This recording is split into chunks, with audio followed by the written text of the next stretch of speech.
Lo stato dell'arte è questo, dall'ultimo intervento dell'onorevole Gelmini al primo del cittadino rappresentante dei 5 Stelle, insomma la situazione è evidente. Allora, abbiamo scoperto che adesso qualcuno è per la macro regione, qualcuno vorrebbe cancellare le regioni a statuto speciale, qualcun altro dice no, utilizziamo questa fase costituente e interveniamo sull'architettura costituente.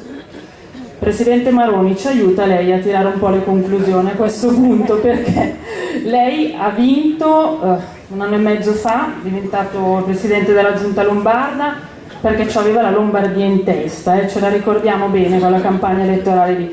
C'aveva la Lombardia in testa, però spesso lei dice io vorrei essere come presidente della Giunta siciliana che trattiene il 100% delle risorse dei cittadini siciliani e vorrei amministrare la mia regione con quelle risorse, la nostra regione di primati, una regione che praticamente rappresenta 1/5 di PIL nazionale, è uno dei 4 motori d'Europa, Milano è una capitale economica europea, quindi secondo me di fatto noi siamo già speciali di nostro, noi un po' di orgoglio lombardo, un po' speciali lo siamo già, ma questo statuto speciale prima o poi lo si porta a casa, visto che prima uno mi fa, sono in Lega dall'84, dovevamo chiedere lo statuto speciale della Lombardia 30 anni fa. Vabbè, al di là della storia della Lega. Presidente Maroni, a lei le conclusioni, ce la facciamo? Certamente sì. Bravo! Vediamo! Grazie a Daniele Penotti, grazie Aurora, grazie a Marzio Romeo, grazie a tutti voi che siete qui a sentire questo dibattito. Allora, qual è il punto di partenza della nostra iniziativa? Punto di partenza molto semplice, certificato dei numeri. Nel 2011 il governo Monti diede l'incarico a Pietro Giarda di fare un esame, una verifica dei conti, e Giarda fece questo semplice calcolo: la spesa pubblica, la spesa dello Stato nelle regioni, non la spesa delle regioni, ma la spesa nelle regioni, cioè tutto ciò che lo Stato fa, dalla sanità alle strade, alle scuole, i tribunali, tutto quello che governo centrale, regioni, province, comuni fanno dentro la regione, quanto costa pro capite ogni cittadino. La Lombardia, manco a dirlo, è quella dove si spende meno. Pro capite, per fare tutto quello che il pubblico fa in Lombardia, ogni anno i cittadini lombardi costa 3.600 euro. La media nazionale è 4.500 euro.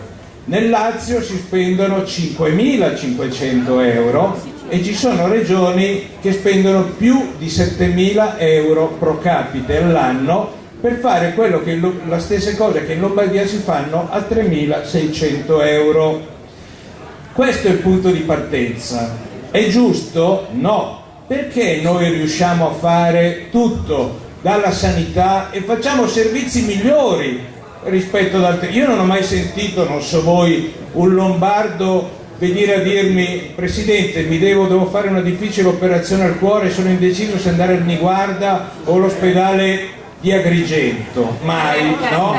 E là la sanità costa 5 volte quello che costa in Regione Lombardia.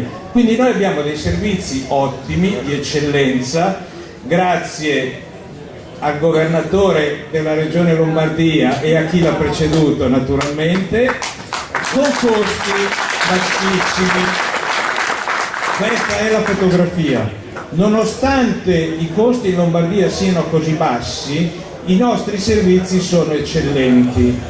Ma in un momento di crisi, di difficoltà economica, quando gli imprenditori ci chiedono di aiutarli, quando le famiglie hanno bisogno, quando i giovani non trovano lavoro, io come governatore sento il dovere di aiutarli. Facendo che cosa? Abbassando per esempio le tasse che in Lombardia ci sono, abolendo i ticket per esempio. Si può fare, oggi no. Potremmo farlo se solo ci fosse un riequilibrio di questa ingiustizia che è stata certificata dal governo Monti. Non è un'invenzione nostra. Noi spendiamo di meno, siamo la regione dove lo Stato spende di meno, vuol dire paghiamo le tasse e ne ritornano molte meno di quanto ne paghiamo rispetto a tutte le altre regioni. Questo è il punto di partenza. Come cambiare questa situazione? Ci sono tante possibilità. C'è quella che è stata detta: facciamo la riforma costituzionale. Va bene, proviamoci. Aboliamo le regioni a statuto speciale. Io non sono d'accordo. Perché? Che vantaggio ne avrebbe la Lombardia? Ne avrebbe un grande vantaggio? No, perché secondo voi, se il Friuli, che tiene gli 8 decimi delle tasse, passa a 6 decimi, questi 2 decimi in più vengono in Regione Lombardia o vanno in Campania, in Sicilia e in Puglia? È inutile. Abolire le regioni a statuto speciale può avere un senso dal punto di vista storico, del disegno costituzionale, va bene, ma a me, anch'io sono un lombardo concreto, mi interessa che vantaggio ne hanno i cittadini lombardi, che vantaggio ne avrebbero? Scarsissimo, perché le risorse in più messe dalle regioni a statuto speciale arriverebbero in Regione Lombardia lo 0, qualcosa per cento. Quindi l'alternativa al nostro referendum non è abolire le regioni a statuto speciale. L'alternativa al nostro referendum è il nostro referendum, punto. Io ne sono convinto. Perché la regione a statuto speciale, che lo status di statuto speciale che la Lombardia chiede, non è una cosa teorica o infattibile. Noi chiediamo una cosa molto concreta, di avere lo stesso statuto che ha la regione Sicilia, che vuol dire il 100% delle tasse rimangono qua, il 100% delle tasse. Potremmo abolire l'IRAP, che vale 8 miliardi in Lombardia, potremmo abolire i ticket, potremmo fare, ne avremmo persino troppi di soldi. Anche il bollo. E come dice il volo alto Aurora Lussana, noi siamo altro che la Sicilia, noi siamo super speciali con tutto quello che abbiamo pagato nel corso degli ultimi decenni a Roma, eccetera eccetera.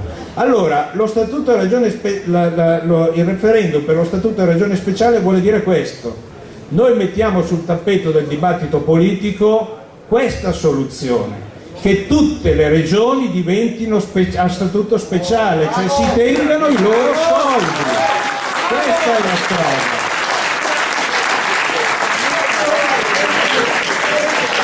Ripeto, risultato: aboliamo le regioni a statuto speciale, vuol dire che a Roma vanno un po' più di soldi, meno a Friuli, a Val d'Aosta, eccetera eccetera, ma questi soldi vanno di più a Roma, che le ripartirà come deciderà di farlo. Tutte le regioni a statuto speciale vuol dire il 100% delle tasse pagate in quelle regioni rimane lì. Poi costituiamo un fondo di perequazione nazionale, va benissimo, però tra le regioni, e io decido come lombardo a chi dare i soldi e controllo che i soldi che ti do li spendi bene per investimenti. Come si arriva? Questo è il mio modello, ok? Tutte le regioni diventano speciali. Come si arriva? Cambiando la Costituzione, sono d'accordo. La mia esperienza è che quando vai in Parlamento e chiedi come Regione Lombardia di fare una cosa utilissima per la Regione Lombardia, un po' meno conveniente per le regioni del Sud, è un po' complicato e un po' difficile. Maria Stella Gelmini ha detto: l'autonomia bisogna meritarsela. Io cambierei il verbo: l'autonomia bisogna conquistarsela. Noi ce la siamo ampiamente meritata. E come si conquista? Tu puoi fare una battaglia forte a Roma, se presenti un emendamento, una proposta di legge, rimane lì. Se vai giù con una proposta che ha dietro di sé il voto favorevole del popolo lombardo, e la musica cambia. Questo è il motivo vero per cui il referendum va fatto, perché la richiesta di autonomia, la richiesta di cambiare sistema Se viene accolta e approvata dai 10 milioni di lombardi, noi, quando dico noi parlo dei parlamentari lombardi, vanno a Roma sul tavolo della riforma e c'è un peso tutto diverso. Non si può dire vabbè, è il Consiglio regionale o è la maggioranza della Lombardia, è il popolo lombardo che ha deciso questa cosa. Da qui l'utilità del referendum, da qui la necessità di chiedere al popolo sovrano. Nessun referendum è inutile, il referendum è lo strumento della democrazia diretta. La Costituzione italiana dice che la sovranità appartiene al popolo, qualcuno spesso se lo dimentica. Le obiezioni: è un referendum incostituzionale. Le sentenze della Corte mi pare si riferissero a iniziative fatte prima della riforma del titolo V, ma se anche fosse giudicato da qualcuno incostituzionale, io dico, guardiamo la Catalogna, il referendum l'hanno fatto lo stesso, anche se la Corte Costituzionale catalana ha detto che era incostituzionale, perché è una battaglia politica.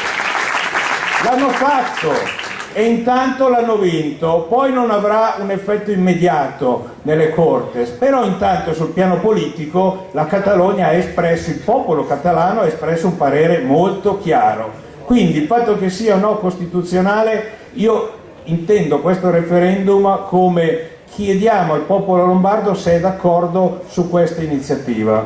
Obiezione che io ritengo superata. È inutile perché è consultivo. E potessimo fare un referendum non consultivo lo faremmo subito, purtroppo non possiamo, ma non è inutile per i motivi che ho detto, perché il peso che ha sul piano politico, le battaglie si fanno se hai il peso politico, non se sei super intelligente, e il peso politico ce l'hai se hai dietro di te il popolo sovrano, quindi un referendum assolutamente utile. Non si può fare perché è costoso. Questa è un'obiezione sensata.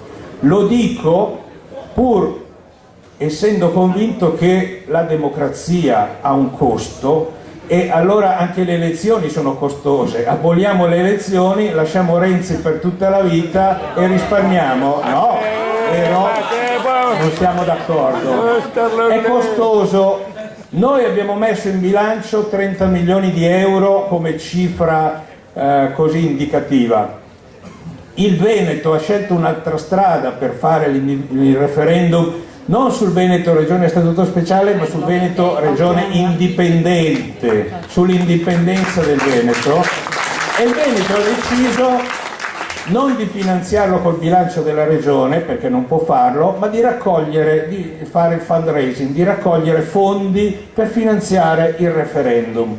Mi sembra una cosa intelligente, interessante, impegnativa, ma anche per noi può essere la strada, perché se siamo così convinti che il referendum il popolo lombardo lo approverà, proviamo, chiediamo al popolo lombardo di finanziare il referendum. Se questa è l'obiezione che viene dal PD, voglio dire, costa troppo quindi non si fa, bene, io lancio la sfida, lo autofinanziamo, ci autofinanziamo il referendum e lo facciamo lo stesso. Come si fa a spendere meno? E raccolgo qui la sollecitazione che viene, mi pare sia stata detta da Dario Violi. Usiamo le tecnologie, facciamo un referendum anche online, usiamo i sistemi che loro usano, è un referendum consultivo, purché ci sia la garanzia che il meccanismo funziona, che non ci sono trucchi né inganni, purché ci sia un sistema che mi garantisce, che garantisce a tutti i cittadini che un referendum online uno può votare una sola volta e non 10 volte o 100 volte, io sono interessato, io sono disponibile, non sono innamorato della scheda, delle sezioni elettorali. Se troviamo il modo di farlo così, per me va bene, per me va bene. In conclusione, la proposta quindi di referendum ha dietro di sé queste motivazioni: coinvolgere il popolo sovrano per dare peso alla richiesta di tenerci 100% delle tasse pagate dai lombardi. Non voglio la carità che deriva da qualche soldo in più tolto alle regioni a statuto speciale. Lo statuto della regione Sicilia poi, oltre a questo, prevede che il presidente della regione sia responsabile anche per l'ordine pubblico e la sicurezza, e da ex ministro dell'interno dico che magari anche una roba del genere in regione Lombardia potrebbe essere utile. Ok, quindi questa è la strada. Mi auguro che la commissione di lavoro, tenendo conto di queste anche disponibilità che abbiamo dato sui costi e sulle modalità, possa concludere rapidamente i lavori. Noi abbiamo un termine, Max, mi pare che sia il 28 di febbraio, per indire il referendum. Deve essere approvato in Regione Lombardia da una maggioranza qualificata, non basta la maggioranza che c'è, e se anche bastasse la maggioranza che c'è, a me piacerebbe che fosse votato all'unanimità. Quindi, caro Max, devi lavorare per avere il voto di questi signori qua che stanno alla mia destra, se no ti licenziamo. Lo vedo già Grazie sul pezzo. Grazie Presidente Grazie. Maroni, grazie davvero per queste conclusioni.